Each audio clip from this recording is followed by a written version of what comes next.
So we want to talk about inner strength. And the reason I wanted to talk about that is not kind of totally accidental. This was the prior meeting, is always come up every year where we don't score as well as we do score normally on all the other metrics. This one, in the last 7 days, have I received recognition or praise for good work? So for that, quite a few say no or I don't know. And I thought maybe we should throw some light on recognition, validation, thank yous, and maybe see it from another perspective. So see if you can get this new angle. I'm sure a lot of you are aware of that. So let's go with that. So there is something in human nature, and it's a societal sort of training. We are so used to getting external approval, validation. After all, if you think about Facebook, that's the ultimate. Almost everything we do, even when you post any post or YouTube, etc., you immediately go to look to see how many likes you got, how many people looked at it, etc., which is fine as it goes, but that becomes a habit. And that's what really I wanted to address today and see if you can look at it with me the same way. So we seem to think the only way I'm going to get my worth recognized, okay, is to have others say that to me, to say well done, to say thank you, to say that was a great step, great project, great success, whatever you do. The image you see here, I'm trying to draw a parallel that is like wanting a mirror to see in the mirror to prove that you exist. Do you ever look at the mirror to prove that you are a person and that you exist? No, I'm sure you don't. But that is what seeking external validation is equivalent to. And we all seek it, and we seek it in the same way a hobbyist would collect stamps. Every day, oh, I've had a few thank you, few validation, few likes, etc. It's a very insidious habit, and you kind of delegating or surrendering all self-worth for other people to judge it. And I think that's the first thing we have to remember. So whether you do get recognition in the company or don't, there's something much deeper than that. The recognition is nice when it comes, but what I really want to emphasize today and repeat again and again, that your importance, your self-worth is an inner thing. It is not dependent on others. We actually surrender it to others, which is really what makes our life difficult and often miserable. Society teaches us to seek that way. I hope at the end of today, you will change your mind about whether people see me or don't see me, whether they recognize or they don't recognize. I am worth it all by myself. It doesn't matter what sees me, what doesn't see me. Like, what would you do if, say, you're walking in the fog? Nobody sees you. Nobody celebrates your victories. What would you do? Would you give up? Nobody is watching you. Let's say you're also a really, really good gardener, but nobody ever comes to see your garden and praise you on the beautiful layout, how healthy the flowers are and everything. Would you stop watering the plants? No. Oh, obviously not. And if you do, there's something wrong with you. And yet in society, we do that. And we find it upsetting that I did all this work and nobody said, well done. So, as much as I like to track it and you saw that pie chart, but don't let that become then your way of measuring ever. So anybody has an idea what's the difference between loneliness and aloneness? I see a smile on Giant's face. Go ahead, Giant. Yep. Good Yep. morning, sir. Sorry, I was on a mute there. See, these are the two choices which we had. Loneliness is when people have literally discarded you and you feel left out and you feel you are missing out on the life. You're having a very miserable day. But aloneness is your choice where you prefer to be to yourself and see the better side of yourself, do the better work. As you said, the gardener continues. So aloneness helps you in that way. So there are two drastically different options which we can select. Back to you, sir. Yeah. So really, very valid. Loneliness is a psychological state. It's a need for others to be with you to feel relevant, valued, etc. Let's say a day nobody calls you or nobody visits. You feel lonely. If you have a sense of completeness and inner strength, you don't need these things. You don't mind them when they happen. Sometimes you would, maybe even would rather be on your own, but you're welcome social interaction. Aloneness is feeling rich in your own company, feeling fulfilled, satisfied, complete in your own company. That would be the next stage up. And I hope all of you are on your journey of being there. So, loneliness teaches you that there is so much to silence, so much to being on your own, so much to discovering your true depth and self. Okay. The other thing is, even when all goes wrong, a lot of people think if things, this is something happened to me once, and it is really interesting. You don't know your strength, weaknesses, etc., until something drastic happens. So here I say, when the ground falls, and you might discover that you actually can fly. Now, if it never happens to you, you'll never know that. Once I was supposed to give a speech, and I lost my notes. Now, I don't usually speak from notes, but on some occasions where I have to be careful what I say. In this case, I think it was some kind of condolences speech. In this country or in Muslim countries, we don't do that, but in the UK, etc., somebody is supposed to say something, and I had it all prepared, and then it lost it. And then you then start talking, have no choice, and you discover, as you say, you discover you can fly, which is you can still talk. Your knowledge, your wisdom, your training, your background all comes through, and actually you feel at the end of it more fulfilled than had you read it from a sheet. And I think in every walk in life, you might discover that when the ground falls, you have far more strength and potential than you suspected, but you think all along that you need these crutches to perform. And that's not really true. So, life is like climbing a mountain.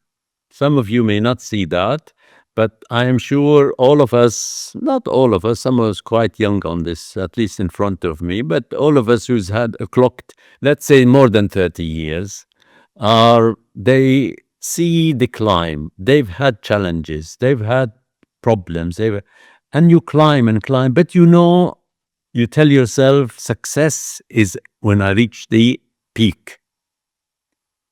Then I will know success. And what do you think happens when you reach the peak? Anyone? You look for the next. You look, who's speaking? Let me see. Ziad here. Ziad. Okay. When you reach the peak, and I have to tell you, I did that. There is a mountain in the UK called Mount Snowdon. And we climbed and climbed 2.5 hours. You are jiggered by the time you reach the top. And you reach the top, it's very windy up there. And you look around you, okay, then there's another peak, not so high, but there's another peak and another peak. Same as when you go in the desert, you climb sand dunes and you think you've arrived. Then you look and there are hundreds of sand dunes everywhere you look. So where is the reward here? What do you think? Where's the reward? A lot of climbing, 2.5 hours, effort, etc. When I stopped, I thought actually the joy and was in the climbing. It was in the journey. The arriving has no value. And that's what we do to ourselves in our life. We have an enormous and beautiful journey, challenging, interesting, varied, and we take it as if it's all steps towards a destination. There are no destination. It's like, when you dance, I don't know how many of you done any dancing. Imagine if the objective of the dance is to reach one spot on the dance floor. Then would you dance for half an hour? Or you think, I'm going to be very efficient, I'll just walk from A to B and go to the spot. That would be ridiculous, wouldn't it? There'd be no dancing going on. Yet you enjoy the dancing for half an hour, and eventually you'll end up in that spot. And same with life. There will be so many twists and turns. If you can enjoy the climb and don't think of it that, oh God, I wish life wouldn't test me like this. It doesn't work that way. Life will keep throwing things at you, their challenges, their joys, their ups and downs. So there are no destination. The climb, the journey is the destination. That's the fun of it. And if we go back to our validation, don't look for validation. Don't look for thank you. Just enjoy the journey. And if people recognize, all good and well. If they don't, tough. You don't care for that because you're playing the game of life. Okay.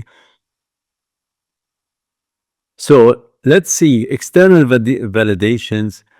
And unfortunately, it's like drugs and alcohol. It's an addiction. And if a day goes by or an hour goes by and you don't get it, you think, oh, what's going on here? What went wrong today? It is just a habit. You have to kick it like you kick habit of drinking or smoking or drugs. And this is really, a good visual to keep in mind. The approval cup continuously drains. You just every day you think, oh wow, everybody has noticed me today. I feel on top of the world. I am the king of this and that. How long does that last? I don't think you finish the day with that feeling. It drains and then you need another refill. And I've had, personally, I've had so many of those where you think, well, no, today was a great day, only to start from zero following day. It just empties. And if you're continuously addicted, you will want to fill it. Then you're looking for others to fulfill that for you. Let's see. So, where would you go to find your inner strength? Most of it, if you are a child, you look for your parents. If you're a staff, you look for your manager. If you are a politician, you look for the public. But you're outsourcing all the time. And we all know outsourcing leaves you almost at the mercy of others. Okay? You need to find a way to put your hand on your heart and your attention inward and really appreciate how incredible each one of us is. And I have to tell you, as I've been playing with AI so much of late is now lasted 2 years, but more and more every day, I realize how incredibly unique we are.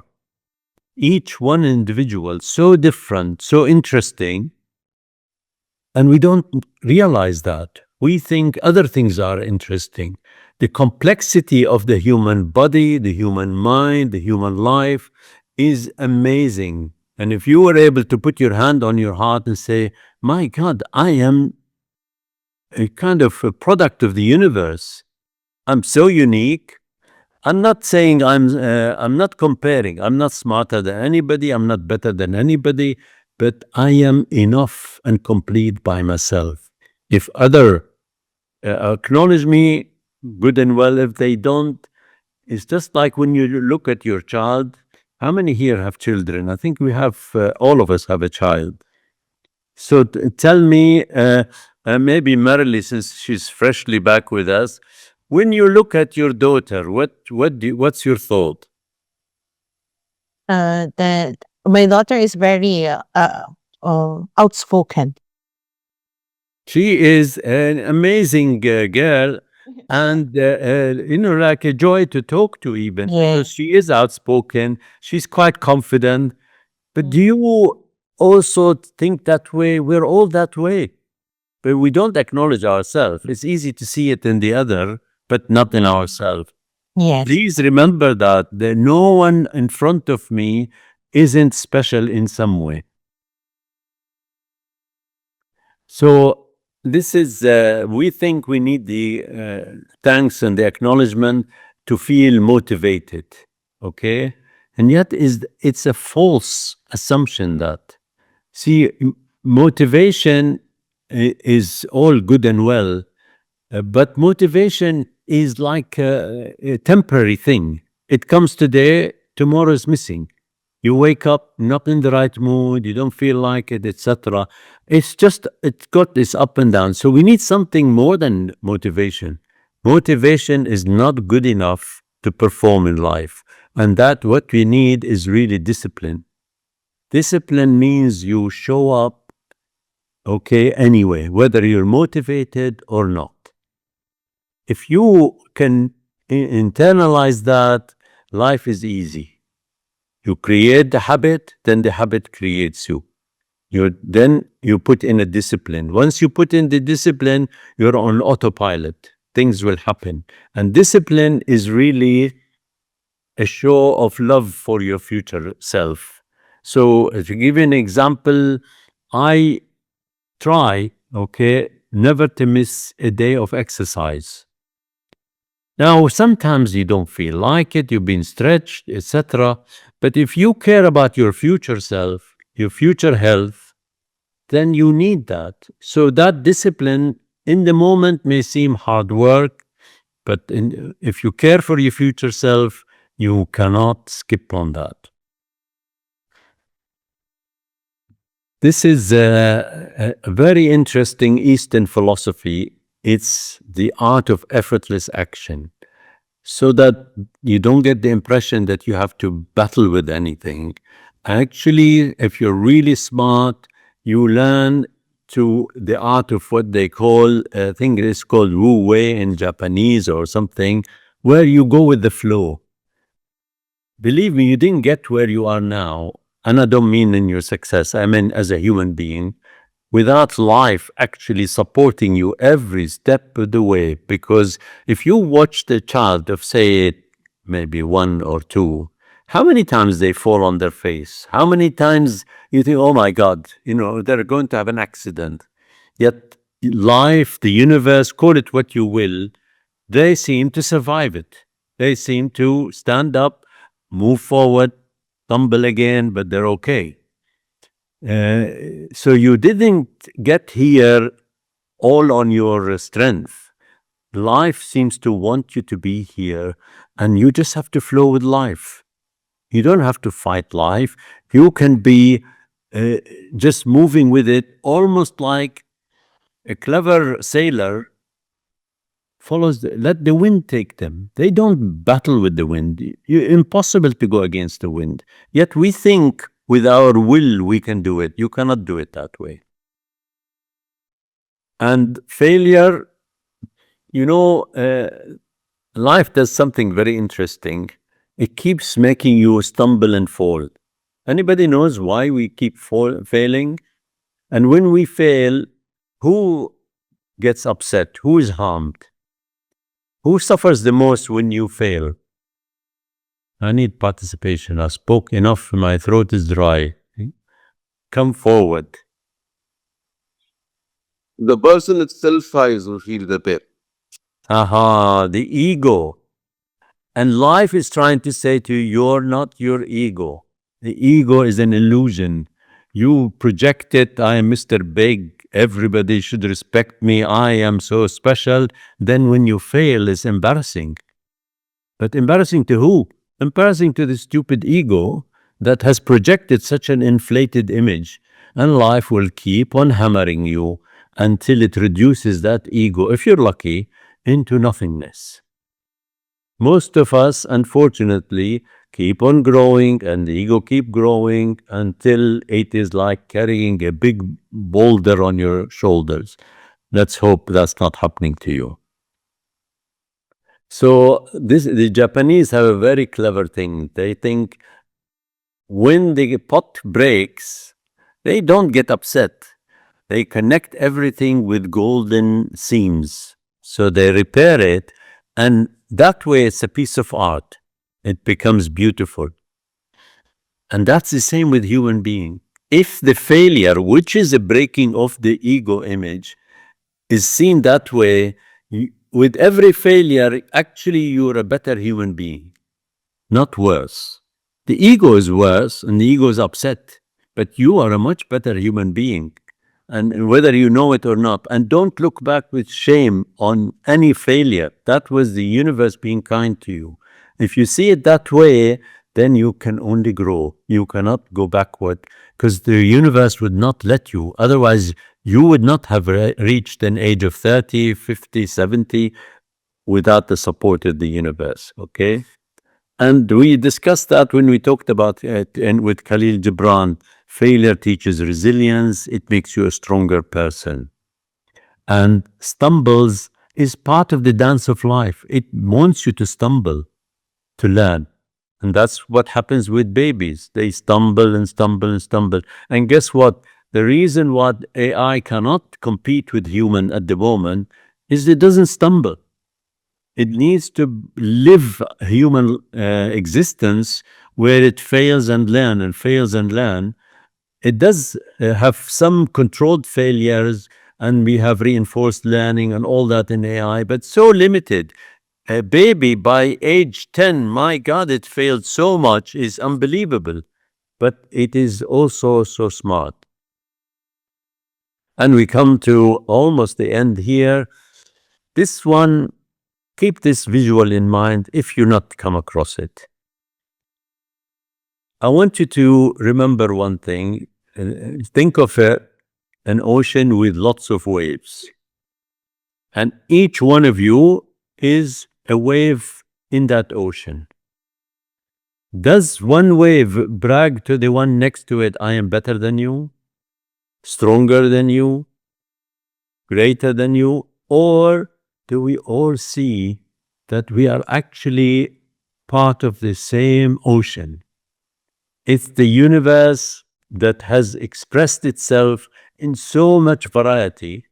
One of them is you, and the other is also, but they're all universe, they're all life expressing itself, just like the ocean expresses itself in waves. And whether you recognize how big or how small is the wave, how impressive, how beautiful, it's irrelevant. It is part of that ocean. I hope you can see that, so that every day you look at the next person, you say, oh, he has got a big nose. It is a big nose. That is an incredible feature that the universe decided that should come out in this case. Not for you to judge it and, talk about it as if it's a fault. Okay?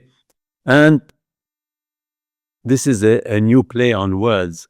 You can be alone or all one. So I look in front of me.